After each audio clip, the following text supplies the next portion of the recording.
Okay, so one more game on our today's topic, positional sacrifice. Okay, that game was played about 1 year ago in Bulgaria. So that was a Benoni defense. Okay, we can skip that part because it's not related to our topic. Okay, so we can start somewhere from here maybe. So after move g5, which was a clear mistake, since black weakened his squares h5 and f5, now they are permanently weak. As we know, pawns don't go back in chess, so black won't be able to cover them anymore because they don't have light square bishop as well. So I played king h1, knight g6, knight c4, knight d7, knight e3. So I made a maneuver.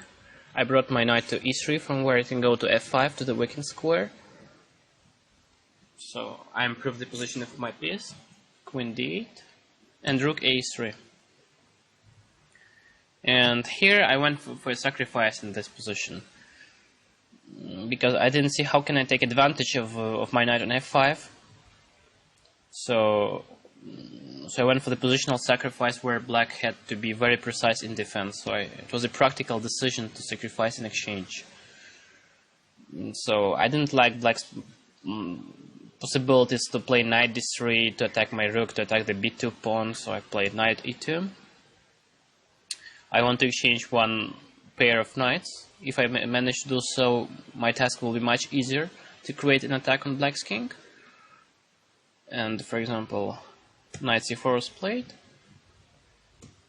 And here I took knight takes f4. So black is forced to take on a3 because if g takes f4, I play queen takes c4. So knight a3 is forced. So now knight h5. So how can we evaluate that position? White is an exchange down, but what do I have in exchange of that? I have two very strong knights on f5 and h5, which can not be moved away from there. Also, I have a possibility to open up the position on king's side by playing f4 and bringing my rook into play by playing rook e3, rook g3. And as we see, black's king is very, very weak on g8 because it's not that easy to bring other pieces to defense. So knight c2 was played. Black attacked my rook and wanted to go to d4. A very logical decision. Black wants to exchange my strong knight on f5, so I'm taking, and now queen d3. So let's try to evaluate that position. Sooner or later I'm going to take back that pawn on d4, so I will have the knight and one pawn for the sacrificed exchange. Also, the idea is the same for me, to open up the position on king's side and to get black's king. So my idea is to play rook f1, then f4, and rook f3, rook g3. Also, we can see that black's bishop on f8 is very, very passive. We cannot even tell that he is a piece. And also, we see that rook on e8 is also very passive. It cannot go anywhere. In the same time, all white's pieces are perfectly placed, like knight on h5, queen on d3. Even bishop on h2 is performing a lot. He's pressing on d6 pawn and supporting f4 promotion. So the control over light squares and black's weak king and many pawn weaknesses promises white a permanent pressure. So black played bishop g7, and here of course I could have taken on g7 and then f3 with the idea to bring my bishop to the big diagonal, bishop g1, bishop takes d4. But actually I didn't want to exchange pieces. I wanted to play for the attack. So I went for the more aggressive approach. I played rook f1. So I'm not exchanging the knight for the passive bishop. I am going to open up the position with f4 and the following attack on the king's side. So f4 my threat. Okay, and also it's important to admit that black's counterplay on c file is not dangerous, as there are no squares of invasion. because queen is covering c4 and c2 squares, and it would take too long if black double his pieces on c5, like rook c8, rook c7, queen c8. So black doesn't have that much time to create counterplay on c5. So queen e7 was played. Now I cannot play f4 because my pawn on e4 is hanging now. So I had to play f3 to stabilize the position. And here black committed a mistake. He played bishop h8. Yeah, black had to play f5 to open up the position and to force the queens exchange. Because if black manages to exchange queens, the exchange up would pay out. So if I take simply queen e2, take, f6 and bishop f8. And I cannot create any more threats on king side. In the same time, black has a very easy plan to advance his d pawn and then rook e1. So f5 was the best choice for black. Then I had to play knight g3, bringing my knight to the center. So knight g3, f takes e4, f takes, and bishop g1. And still white has a good compensation because I'm going to take on d4 and then maybe knight f5, and black's king is quite weak here. So f5 was a good choice for black, but black decided to keep his bishop because maybe my opponent was afraid that I will take on g7 and then queen takes d4. But as we remember, that was not my idea. My idea was to play f4. But since I cannot play f4 here because of the weakness on e4, I decided to improve the position of my knight. I'm bringing my knight to f5, another good square, from where my knight cannot be moved away.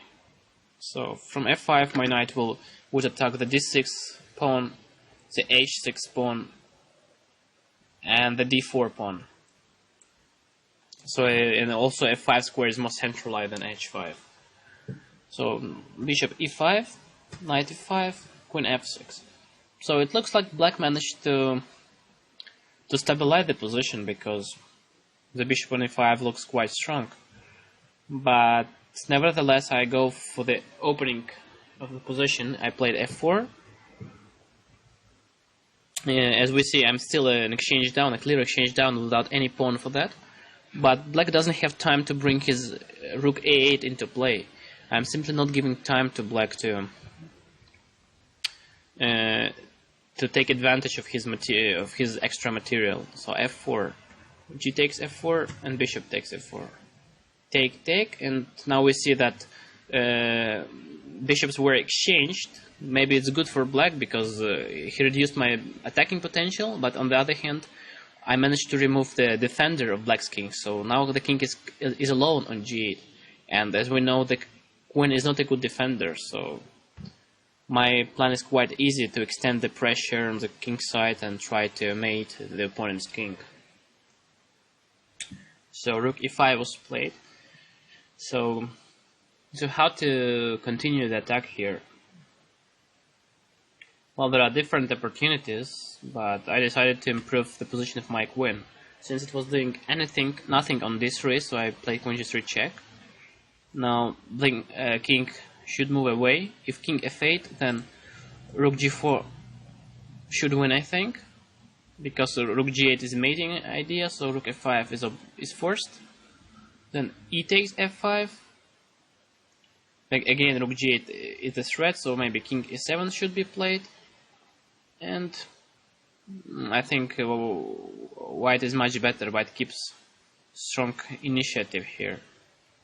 I don't know how to play here. Maybe some check, king d7, and then queen f4, or some other choice. Anyway, king f8 was really dangerous. Maybe king f8. There's other move as well. Knight takes d4, which is even better than rook g4, because I don't let black to exchange my knight for his rook, and now knight e6 is a threat, and his queen cannot go to g file because of queen takes g6, and there is no f takes g6 because of the pin. So where to move the queen also? Queen g5. Then maybe I can simply extend the pressure by playing queen f3. and black will collapse soon with the defense of his pawn. So as we see, king f8 was not a good choice for black. Also, queen g5 is losing on the spot because of rook g4, and we pinned those guys. So king h8 was the only move. And here I'm taking back one pawn. So now I have the knight and pawn for the exchange, and I'm still keeping the initiative. Knight d4, king g6, and queen f3. And of course, white should not hurry up, as black has no counterplay, and black has permanent weaknesses like the one on f7, the one on h6, the on d6. And white's weakness on e4 can be easily defended, because black has no time to extend pressure on it. For example, if rook e8 now, then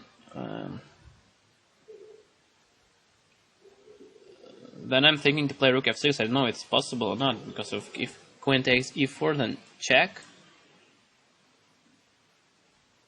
If king g7, it loses on the spot because of queen f6 and rook h8 mate. So king g8 should be played here. Then queen g3 check. King should move away. And then other check, rook h8, king e7, and knight c6 check. And I think white is nearly winning because of king d7, then knight takes e5. And white is a pawn up, and the white is the one who gives initiative here. So maybe queen g8 is winning on the spot because queen e1 and king h2, and there are no more checks to white's king. And at the same time, white is threatening the mate in one, queen d8. So as we see, black didn't have enough time to create pressure on e4 by playing rook a, e8. So in the game, my opponent played rook g5. He wanted to activate his rook from e5.